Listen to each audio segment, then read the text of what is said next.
The upcoming New Balance 2000 Celery brings a bold mix of retro inspiration and futuristic performance styling, making it one of the most eye-catching entries in the 2000 lineup.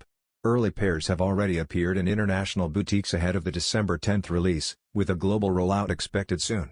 This colorway stands out with its iridescent green to bronze shift across the upper, creating a dynamic sheen reminiscent of the classic Nike tuned Air OG, giving the shoe a surprising retro-futurist energy. Built on black mesh with synthetic overlays, the pair delivers a sculpted, aggressive look highlighted by New Balance's signature ABZORB SBS cushioning, finished in a celery-tinted gradient for added depth.